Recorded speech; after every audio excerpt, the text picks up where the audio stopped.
Assalamualaikum warahmatullahi wabarakatuh. Selamat sore, salam Om Swastiastu, Namo Buddhaya, salam kebajikan, dan salam sejahtera untuk kita semua. Halo sahabat Kemis, kenalin nih, aku Audia Kalita Zenis, selaku host dari acara yang pastinya menarik ini, yaitu Redox Random Talks. Buat yang belum tahu nih, jadi Redox adalah kegiatan berbincang dan berdiskusi dengan membahas topik terkini yang menarik. Pada tahun ini, Redox mengangkat tema Motivating Yourself Through Sharing to Become the Best Person with Redox. Wah, sangat keren bukan tema tahun ini? Nah, untuk Redox pertama ini, kita akan membahas topik yang selalu hangat diperbincangkan mahasiswa loh, yaitu mahasiswa kura-kura dan mahasiswa kupu-kupu. Di sini, aku ditemani oleh Kak Salis Zauza selaku narasumber kita pada kegiatan sore ini. Halo Kak Salis. Halo. Gimana kabarnya hari ini Kak Salis? Oke, kabarnya alhamdulillah baik. Kalau kabarnya Udia? Alhamdulillah baik juga Kak Salis. Kalau boleh tahu nih Kak, akhir-akhir ini Kakak lagi sibuk ngapain sih Kak? Oke. Karena aku angkatan 2020 ya, jadi semester akhir. Sekarang kesibukannya lagi nyelesain skripsi. Insya Allah Kamis depan bakalan sidang, jadi mohon doanya buat teman-teman, semoga dilancarkan dan dimudahkan. Doanya ya teman-teman. Terima kasih banyak ya Kak sudah menyempatkan waktunya untuk Redox satu kali ini di tengahnya padatnya kesibukan Kakak. Kita langsung masuk ke sesi sharing aja ya teman-teman. Yang pertama nih, pastinya teman-teman pasti sangat ingin tahu apa sih kegiatan mahasiswa kura-kura dan mahasiswa kupu-kupu itu Kak? Oke, mungkin kita lebih ke definisinya dulu gitu ya. Apa sih mahasiswa kura-kura? Apa sih yang kupu-kupu itu? Kalau misalnya kita lihat dari definisinya ya, itu kan sebenarnya kan kayak kiasan gitu ya. Kura-kura berarti kuliah rapat ya. Kalau misalnya kupu-kupu berarti dia langsung pulang gitu. Pulang entah itu pulang ke kos atau pulang kemana kita nggak tahu ya. Yang penting pulang gitu. Nah, kalau misalnya di sini kita lihat itu sebenarnya perbedaan prioritas aja gitu. Kalau mungkin teman-teman yang lebih memilih untuk kuliah rapat berarti orientasinya adalah dia ngikutin kayak organisasi kayak yang Audia sekarang lakukan gitu kan. Ada organisasi baik di dalam maupun di luar kampus, maupun yang kuliah pulang mungkin dia punya kesibukan di dalam di luar kampus gitu, yang mengharuskan dia pulang kayak gitu. Jadi emang perbedaan antara orientasi dan juga prioritasnya aja gitu. Nah, lanjut nih Kak. Menurut Kakak, apakah penting mengikuti organisasi di kampus itu? Oke. Mungkin aku sedikit cerita mengenai pengalamanku dulu gitu ya. Dulu aku kenal organisasi itu sebenarnya sejak SMA, cuman nggak intens gitu. Ya udah datang aja gitu. Tapi semakin intens itu waktu di semester 3-4, artinya tahun kedua lah. Karena aku dulu anak era COVID ya. Jadi tahun pertama itu selalu di rumah. Jadi kita selalu di rumah kayak gitu. Kuliah ya lewat laptop kayak gitu. Kesibukannya ya cuma mantengin laptop aja gitu, habisin kuota gitu. Jadi apa ya, interaksi dengan orang lain itu pasti sangat sedikit. Sehingga di semester 3 kayaknya itu UM udah mulai blended, jadi ada yang daring ada yang luring, dan aku memutuskan untuk luring gitu. Kita lihat bahwa apa ya, ada pergeseran gitu antara kita berinteraksi sama orang lain karena ada COVID, jadi kita ada berjarak kayak gitu. Kalau misalnya aku mikirnya adalah kalau hanya mengamankan diriku untuk berinteraksi sama di kelas aja, nanti temanku ya hanya sekelas itu aja gitu. Jadi kayaknya aku butuh teman yang lain deh. Akhirnya memutuskan untuk ikut HMJ kalau dulu. Kalau sekarang namanya HMD ya. HMD. Kalau misalnya dulu namanya itu di tahunku itu HMJ ya. Dan aku magang 1 tahun jadi OC. Nah, 1 tahun. Dan itu sangat merubah mindsetku banget gitu. Aku dulu masuk bidang penalaran, di mana waktu itu prokernya sangat-sangat padat ya, rigid banget. Sekarang juga sama? Iya, Oke, sama aja ya. Sama padat. Rigid banget, jadi setiap hari itu selalu ada rapat. Tapi waktu itu karena kita lebih orientasinya itu adalah blended ya, banyak yang online, jadi kita rapatnya semua online. Jadi tiap malam tuh selalu online. rapat pakai Game Meet itu udah berjam-jam kayak gitu.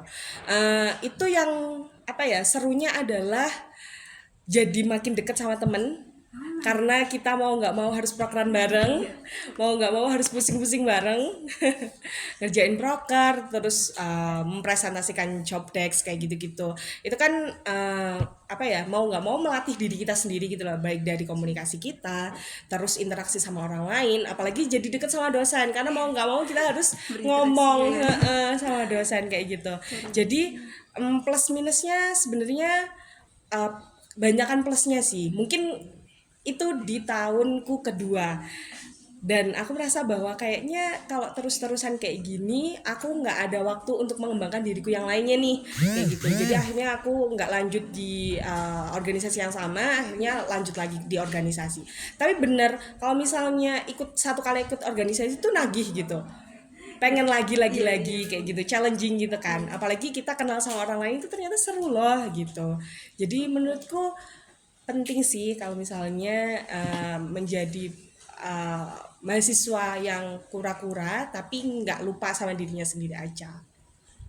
Oke, berarti tetap ikut organisasi tapi masih ingat, oh ini kemampuan kita sampai sini, betul-betul kan.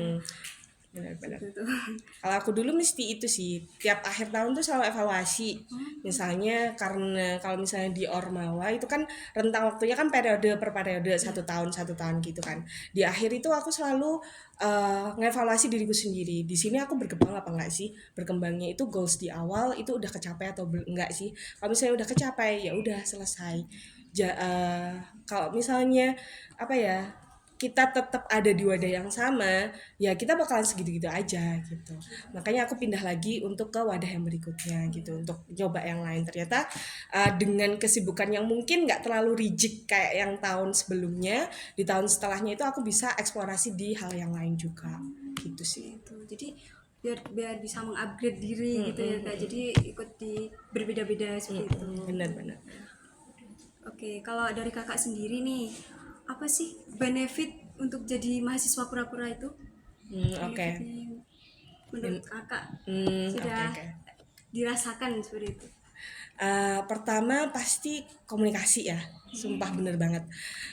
Aku dulu SMA itu aku nggak bisa ngomong jujur li, aku malu. Kayak yang penting aku nulis aja daripada disuruh ngomong di depan.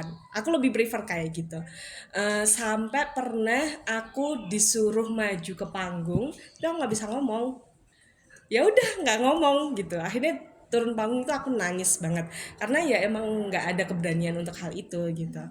Setelah ikut organisasi karena dipaksa ya, kita belajar itu karena dipaksa nggak sih?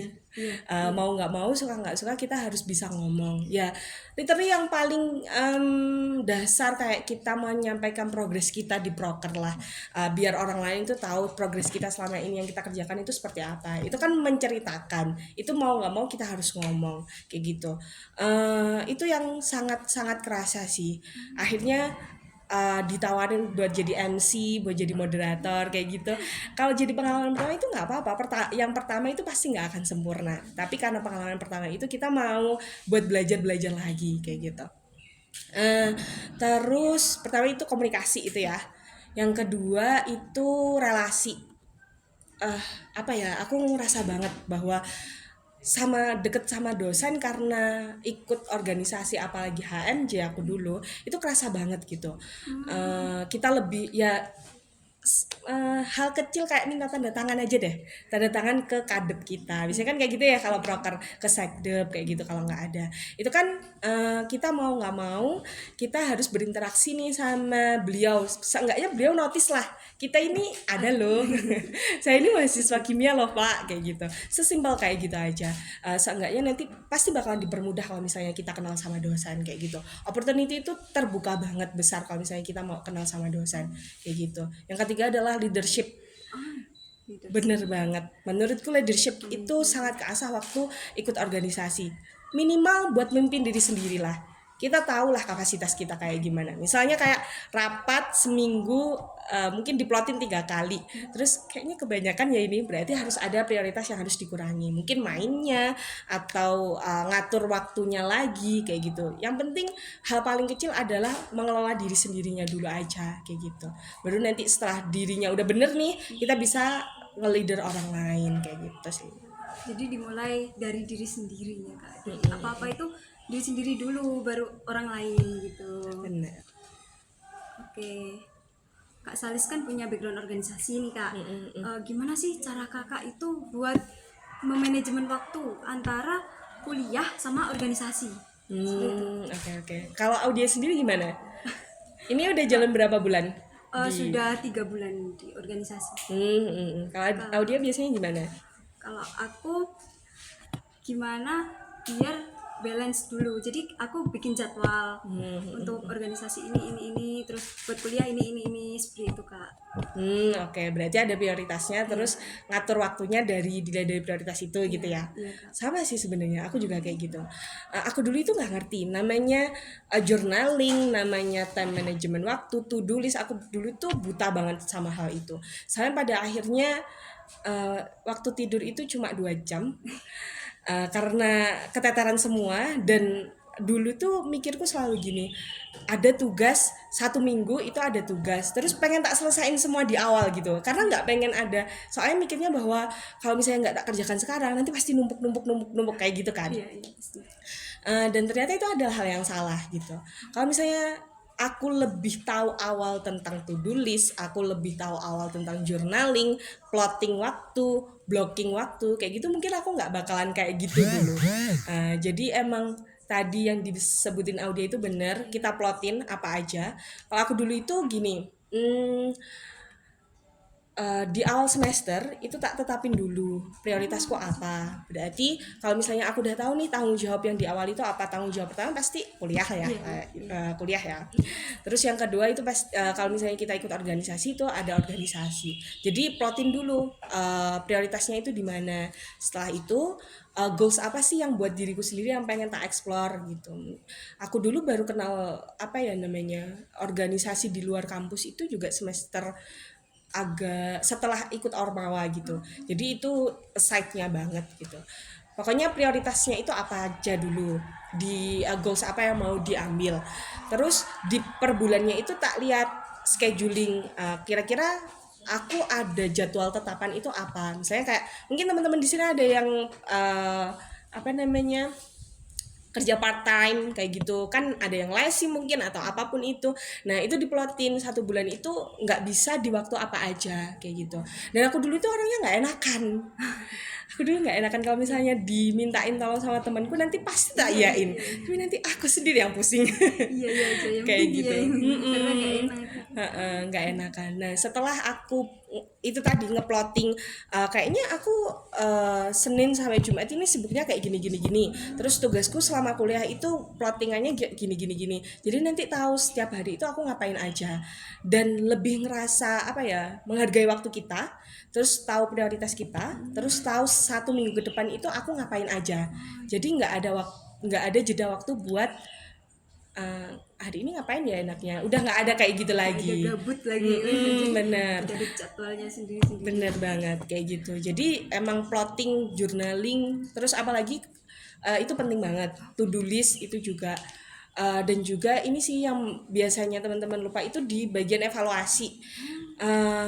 Kita itu sering membuat to do list tapi lupa sama done list yang udah kita lihat, yang udah kita centangin gitu, sehingga apresiasi terhadap diri kita itu kurang. Padahal kita udah ngerjain banyak hal, tapi gara-gara kita nggak mengapresiasi apa yang kita lakukan sebelumnya, kita kayak ngerasa kurang terus kayak gitu. Jadi apa aja sih yang udah dilakuin sekarang, oh ternyata 1 minggu ini aku udah ngelakuin banyak nih, ya udah healing dulu nggak apa-apa kayak gitu.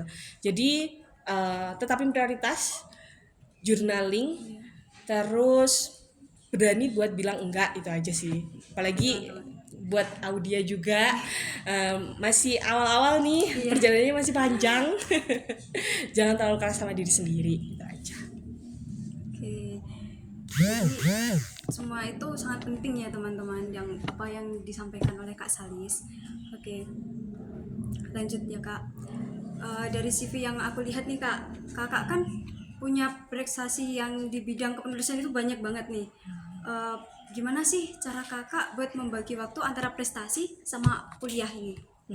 Oke.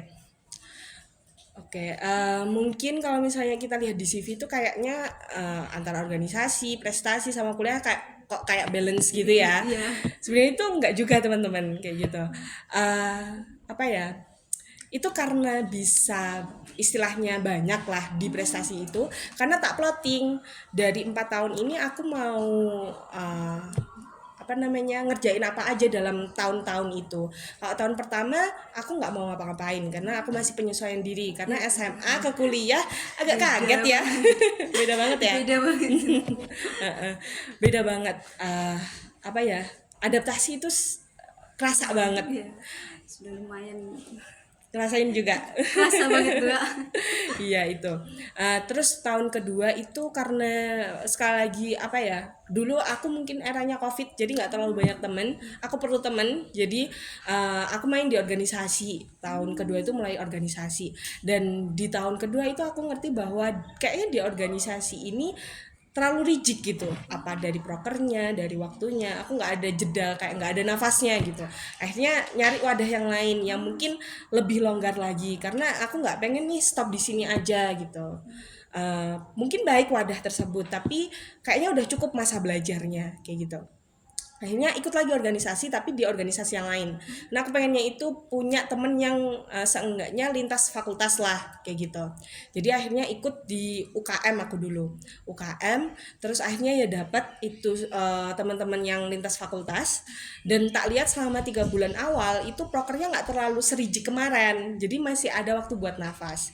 Nah waktu buat nafas ini tak buat untuk ikut lomba-lomba kayak gitu. Jadi emang apa ya pengaturan waktunya aja yang perlu dibenahin gitu. Kayaknya juga susah ya kalau misalnya kita ngelakuinnya itu bareng-bareng semuanya kayak organisasi iya, kuliah iya, terus prestasi juga iya, itu kayaknya kok nggak ada nafas. Tapi padahal kalau misalnya di breakdown lagi selama 4 tahun itu sebenarnya ada timelinenya sendiri-sendiri gitu. Baru di tahun ketiga kayaknya aku itu lebih banyak di lomba-lomba kayak gitu. Lebih fokus ke nulis lagi. Karena memang dari SMA itu aku punya background nulis sebenarnya. Kayak yang tak bilang tadi, aku lebih suka nulis daripada ngomong kayak gitu. Aku punya background di karya tulis dan di di kuliah ini mulai tak eksplorasi di bidang esai kayak gitu. Dan ternyata gongnya di situ. Banyak alhamdulillah banyak apa ya feedback positif yang tak dapetin setelah aku banyak nulis di sana. Oh, seperti itu. Oke. Oke, kak. Terus gimana nih kak? Kan pasti ada orang yang benar-benar suka sama organisasi. Nah, tapi di situ orang itu sampai lupa sama tugas kuliahnya. Nah, itu menurut kakak itu gimana sih kak untuk biar orang itu nggak susah lagi apa? Nggak terlalu terpatok ke organisasi seperti itu. Apa ya? Kalau aku dulu ya, sebenarnya apa waktu awal-awal sih aku merasa bahwa aku menjadi beban dalam satu kelompokku di kelas. Kayak apa ya? Prioritasnya sih. Aku dulu prioritasnya adalah organisasi dulu waktu awal-awal. Mungkin karena kaget juga ya kesibukannya karena ternyata banyak banget. rapatnya juga banyak. Proker yang diurusin ternyata bukan cuma bidang kita aja, Iya. tapi juga bidang yang lain juga harus ikut kontribusi juga kayak gitu. Awal-awal itu apa namanya sempat jadi beban kelompok juga gitu. Sampai temanku ada yang protes gitu kayak kerjaanmu lu belum selesai kenapa sih kayak gitu-gitu, akunya juga yang nggak enak kayak ya kan aku di sini juga nyari nilai juga ya kenapa kok tak bebankan ke temenku gitu, padahal kita sama-sama di sini ya sama-sama mahasiswa gitu. Kayaknya egois banget kalau misalnya aku memprioritaskan urusanku sendiri kayak gitu, meskipun pada akhirnya itu yang tak prioritaskan itu adalah misalnya kayak proker yang melibatkan banyak orang kayak gitu ya, tapi itu sama aja, itu kan kepentinganku, temanku kan nggak mau tahu gitu. Itu balik lagi di masalah prioritas sih emang. Kalau aku dulu itu gini, waktu semua orang itu punya 24 jam, nggak ada kurang nggak ada lebih. Nah yang membedakan itu adalah bagaimana kita ngatur waktunya. Kalau misalnya dalam di pagi hari itu aku selalu buat to-do list apa sih yang hari ini harus dilakuin gitu. Yang urutan pertama itu pasti di masalah apa namanya tugas kuliahku dulu. Dan kalau misalnya ngerjain itu aku nggak mau diganggu. Dan itu aku ngomong ke temenku yang satu organisasi ini, misalnya case-nya di situ ternyata ada job desk yang harus diselesaikan pada hari itu juga, itu ya tak komunikasikan kalau aku punya tugas ini, deadline-nya segini, kayaknya aku harus memprioritaskan ini dulu gitu. Kadang tuh kita seringkali apa ya, ngerasa bahwa kita ingin dimengerti tapi nggak mau ngomong keinginan kita itu apa, tapi berharap orang lain ngerti gitu. Nggak apa-apa ngomong aja. Kalau misalnya aku minta waktu 2 jam aja buat ngerjain ini dulu, buat tugas kuliahku dulu. Nanti kalau udah selesai, baru tak selesaiin ya job desk itu punya aku tadi gitu. Itu nggak apa-apa kok gitu. Ngomong aja yang penting gitu. Terus apa ya? Gini, tanggung jawab kalian itu adalah berkuliah. Orang tua kalian istilahnya bayar UKT kalian itu adalah untuk kalian belajar. Mungkin iya kalian belajar di organisasi itu banyak banget yang dipelajari juga. Tapi tetap aja hard skill itu penting. Jadi di perkuliahan itu utamain itu dulu aja gitu. Yang lainnya itu ya side-nya gitu. Jadi menurutku semua ini tentang komunikasi aja sih, sama apa ya, kontrol terhadap diri sendiri gitu. Kalau misalnya kamu bisa kontrol diri kamu, kamu tahu kapasitas kamu, kayaknya nanti bakalan bisa nih jalannya beriringan gitu. Seenggaknya ya nggak beriringan, tapi tetap lah Masih jalan semua. kayak gitu. Tapi emang banyak sih ya. Kamu udah pernah diprotes belum sama temenmu? Untuk saat ini belum sih Kak. Jangan ya. Jangan sampai. Oke. Nah, teman-teman di sini cuma aku aja nih yang tanya ke narasumber kita. Buat sahabat kemis bisa buat tanya ke narasumber kita Kak Salis Jauza untuk tanya di kolom komentar. Bisa diketik di kolom komentar. Claudia sekarang sibukannya apa selain organisasi? Aku organisasi sama kuliah aja Kak. Ya ngurusin organisasi terus kuliah, organisasi kuliah seperti itu Kak. Berarti termasuk mahasiswa kura-kura. Gimana sekarang? Maksudnya selama 3 bulan ya? Kalau misalnya kuliah ini berarti udah dapat 1 tahun ya? Iya, udah 1 tahun, udah 2 Gimana? semester. Ya lumayan kerasa ya Kak, karena dari SMA ke kuliah itu beda banget. Walaupun di SMA pernah ikut organisasi, tapi feel-nya itu wah memang beda sekali. Kalau di kuliah ini benar-benar hektik, benar-benar sibuk untuk menurut saya itu. Kayak nggak ada waktu liburnya gitu ya? Bener sih. Ya kita namanya berkembang ya di sini, semoga ya. Berarti kamu kurang 1 semester lagi ya kalau misalnya di organisasi? Iya, OC. kurang 1 semester lagi kalau di OC.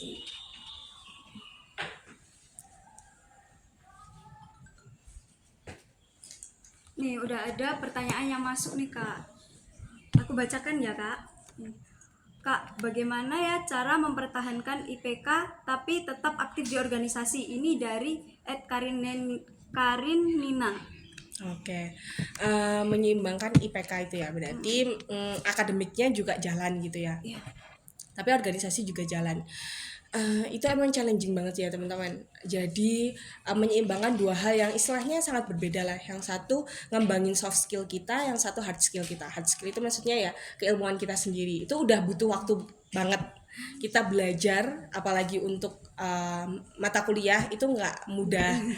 Banyak banget hal-hal yang baru yang kita pelajari. Ya apa ya? Kalau aku dulu ya nyeimbanginnya ya tetap belajar gitu. Kalau di akademik berarti ya ada nggak tugas itu tetap belajar gitu. Aku sangat mengurangi apa namanya SKS ya, sistem kebut semalam, karena itu tidak masuk di otakku. Kayak kalau misalnya apa ya namanya belajar 1 hari sebelum ujian itu nggak bisa lah, nggak bisa masuk di otakku. Jadi karena aku tahu aku yang seperti itu, jadi tak cicil dari awal 2 minggu sebelumnya itu tak cicil untuk belajarnya, dan juga jangan lupa buat selalu aktif di kelas. Apa ya teman-teman, nilai ujian itu mm, mungkin kalian pelajarinya itu kan di akhir ya, Iya. tapi sebenarnya dosen itu lihat itu selama perkembangan diri kalian selama di kelas itu seperti apa, menjadi menonjol lah seenggaknya 2-3 kali lah kalian bertanya di kelas kayak gitu, itu bakalan ngangkat banget kok nilai kalian gitu, meskipun ujian kalian nanti mungkin nilainya pas-pasan, tapi kalau kamu udah ke notice sama dosen itu nanti pasti kasihan ini anak kayak gitu, itu lumrah banget kok. Jadi kalau bisa ya menonjol lah gitu, apalagi buat teman-teman yang mungkin aktif di organisasi. Kalian kan apalagi pada saat kelompok ya, kelompok itu kan skill komunikasi kalian kan keasah banget ya, mau nggak mau kalian harus ngomong. Nah di situ tunjukkan kalau misalnya anak organisasi itu berbeda sama mungkin anak-anak yang nggak organisasi, bahwa kalian itu bisa istilahnya mau bertanya deh kayak gitu. Cara nyicil nilainya yaitu aktif di kelas kayak gitu, dan apa ya, belajar jangan jangan mendekati hari halah karena itu sangat tidak worth it. Seperti itu. Oke Kak, masuk ke pertanyaan yang kedua ya Kak. Ini dari @irisrea. Nah, pertanyaannya, Kak, saat ini saya lagi burnout banget join organisasi. Kira-kira gimana ya Kak cara mengatasinya? Gitu. Oke. Aku jadi flashback, aku dulu juga pernah seperti itu. Apalagi dulu ya, waktu di organisasi itu aku inget banget bulan Agustus, September, Oktober, November itu adalah bulan-bulan paling gila.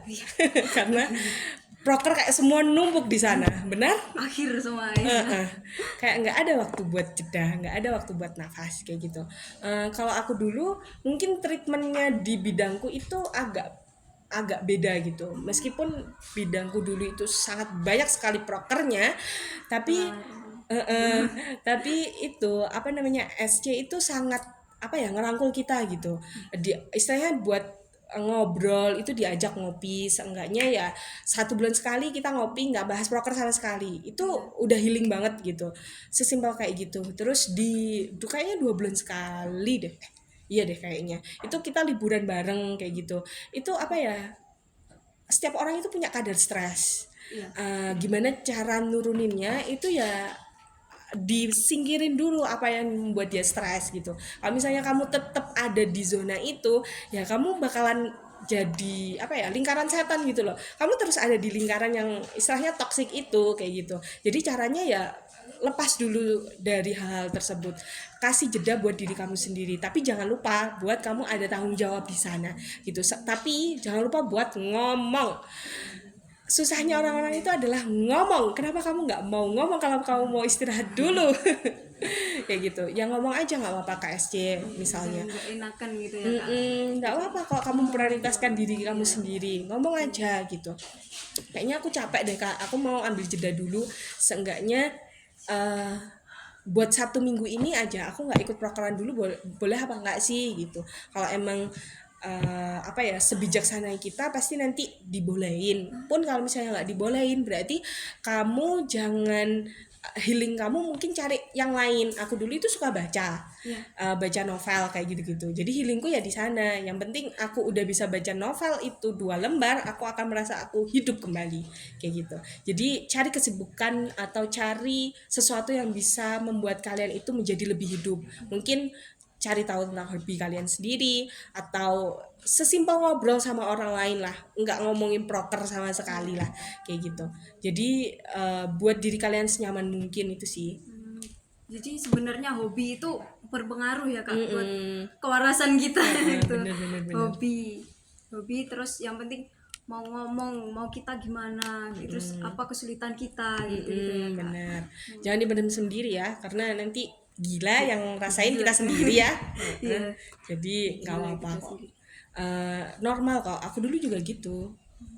Apa ya, sampai nangis pengen pulang kayak gitu pernah juga di titik itu.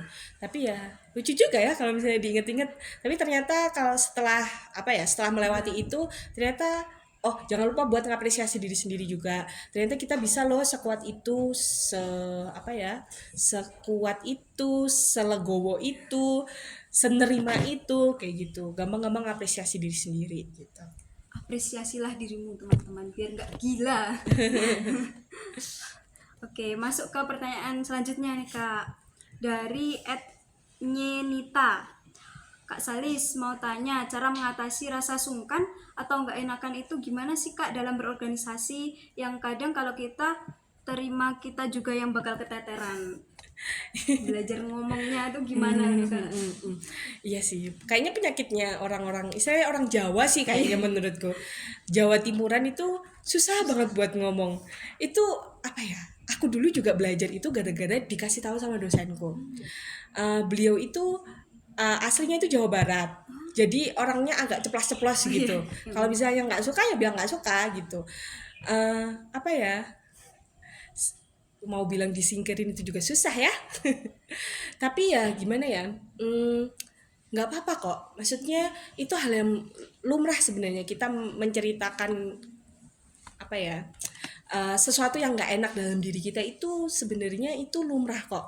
Mewajarkan sesuatu yang membuat kita tidak nyaman itu sebenarnya nggak apa-apa gitu. Jadi ya emang dibuang jauh-jauh rasa itu.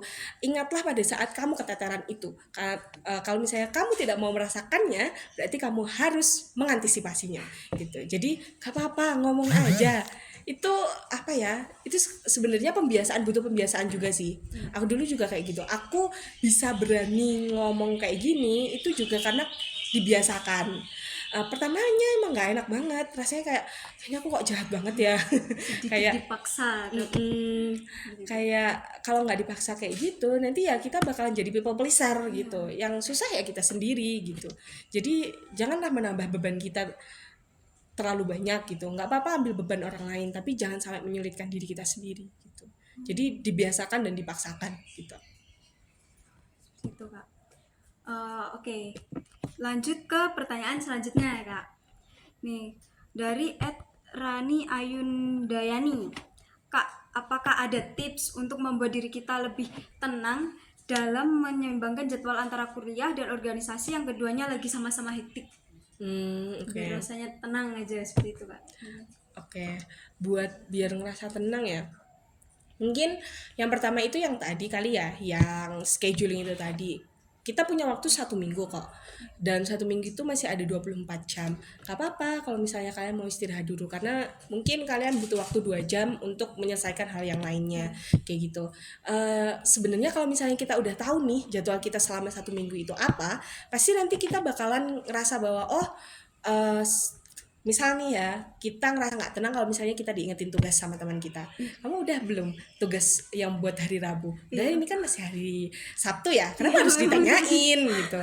Ya nggak apa-apa, ngomong aja kalau misalnya itu tak plotin buat tak kerjain hari Selasa kok, nanti aja tak pikirin kayak gitu.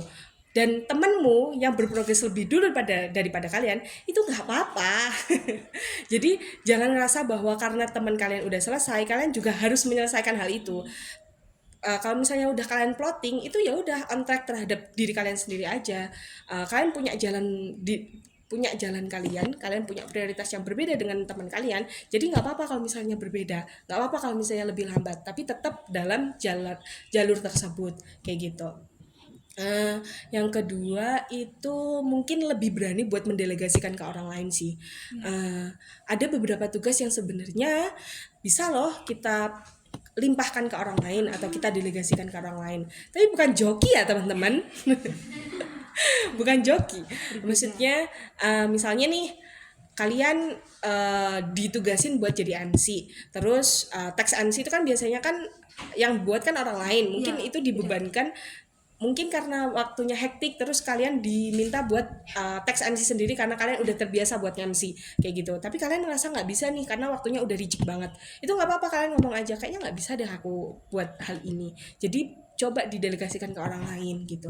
Dan belajar buat percaya sama orang lain. Itu biasanya yang susah tuh. Kayak apa ya? Kita nggak percaya sama hasil kerja orang lain gitu nggak sih? Iya. Lebih percaya sama hasil kerja diri kita sendiri kayak gitu. Merasa nggak puas seperti itu ya Kak. jangan dibiasakan kayak gitu. Kalau misalnya kita udah mau mendelegasikan ke orang lain, berarti percayalah bahwa dia sudah mengerjakan dengan sebaik mungkin. Mungkin kalau menurut kalian belum perfect, ya udah nanti kalian revisi sendiri aja. Yang penting kalian nggak mulai dari nol. Seenggaknya kalian udah mulai mungkin 40%-nya. Jadi nggak kosong-kosong amat lah kayak gitu. Kayaknya itu aja sih. Prioritasin plotting waktu, terus berani buat bilang enggak ke orang lain, sama bisa mendelegasikan ke orang lain dan belajar percaya sama hasil kerjaan orang. Yang penting tetap tenang, yang penting dikerjain dan diselesain. Nggak apa-apa kita lebih lambat, nggak apa-apa kita agak kurang waktunya, yang penting selesai, seperti itu teman-teman. Benar. Oke. Lanjut ke pertanyaan selanjutnya nih Kak. Ini dari @rchw.t. Izin bertanya Kak Sali, self reward yang biasanya itu ngapain aja kalau boleh? Kalau aku ya, Iya, dari Kak self Sali rewardnya sendiri. ya. Iya. Aku karena yang pertama mungkin kalau misalnya aku waktu itu awal bulan dimana uang jajan itu masih banyak ya, itu karena aku suka baca buku, jadi aku beli novelnya Terelia, agak candu ya. Meskipun series Bumi itu nggak selesai-selesai, tapi ya Banyak mana mahal lagi ya. Tapi itu mungkin ya beli buku kayak gitu, karena buku baru itu baunya itu candu. Terus mungkin aku tuh suka makan seblak ya. Jadi seenggaknya seminggu sekali lah buat self reward itu ya, buat keluar terus beli makan yang kita suka kayak gitu. Kalau nggak gitu ya ke Batu sih kayaknya. Teman-teman udah itu nggak, kalau udah main-main ke Batu belum? Pernah ya? Udah 1 tahun loh, masa belum? Di villa. Iya, di Villa Batu. Nah, jadi gini, ini baru tak rasain banget ya setelah di akhir tahun perkuliahan. Kayaknya aku belum explore Malang sebegitunya deh. Kayak malah aku dulu pernah punya kenalan namanya Mas Zaid. Waktu lomba di UNESA itu kita sempat ngobrol bareng. Beliau ini asalnya itu dari Sumatera, tapi dia merantau sekolahnya dulu di UNESA, sekarang di UPI. Dia itu sering banget seminggu sekali itu selalu ke Batu. Meskipun domisilinya itu di Surabaya gitu, karena dia pengen explore Jawa Timur, khususnya di Malang kan banyak ya, paling deket sama Surabaya buat healing kan enaknya di Batu ya. Iya, Batu. Jadi ya dia lebih kenal Batu itu sendiri daripada aku yang lebih deket gitu. Jadi kayaknya waktu mainku kurang deh. Jadi buat teman-teman di sini ya, mumpung kalian masih awal-awal nih, eksplorasi diri kalian, healing lah. Seenggaknya kalau misalnya kalian ditanyain teman kalian yang di luar Malang, kalian bisa cerita Coban Talon itu ada di mana, Coban Putri itu di mana, Bedengan itu di mana gitu. Kalian bisa ngerasain hal itu gitu. Karena aku baru ngerasa di akhir tahun ini sih, maksudnya di akhir perkuliahan ini, bahwa kayaknya aku kurang explore aja, kurang lah mainnya gitu. Jadi buat teman-teman yang bisa main lah, apalagi perbanyak main sama teman-teman kayak gitu. Mainlah untuk kewarasan kita. bener Biar gak selalu hektik di organisasi, di perkuliahan, seperti itu ya Kak Salis.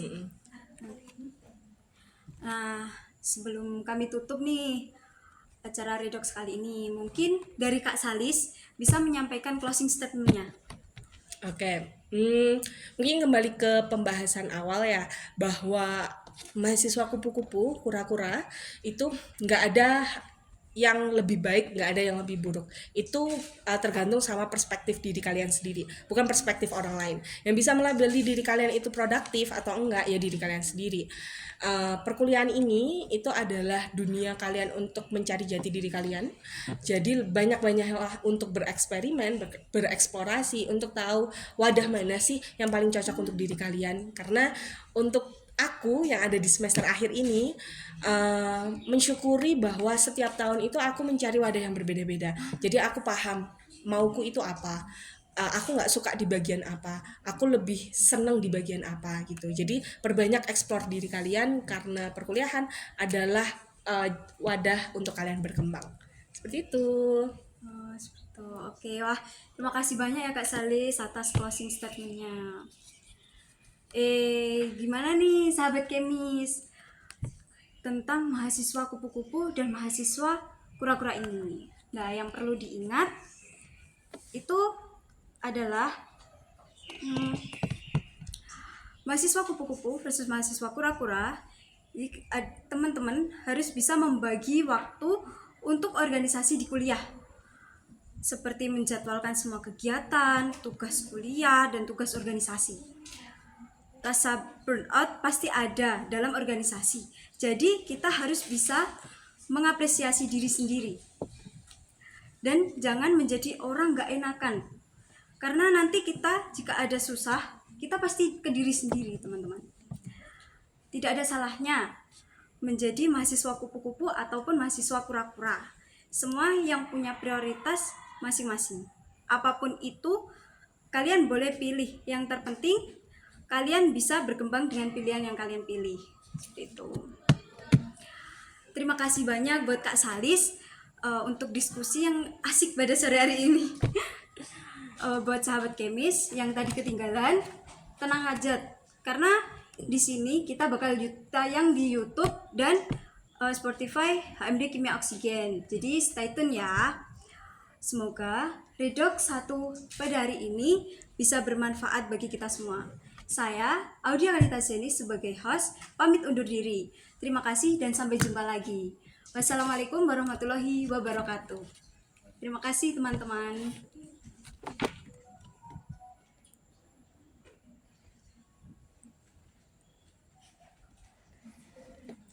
Udah close? Udah ya? Yeay, Terima kasih ya guys. Buat pengalaman hari ini. Keren loh. Aku minta maaf kalau ada perkataan atau Enggak. apa yang kurang ya dari Kak Salis. Gak apa. Udah keren kok. Terima kasih. Iya. Makasih banget tadi dari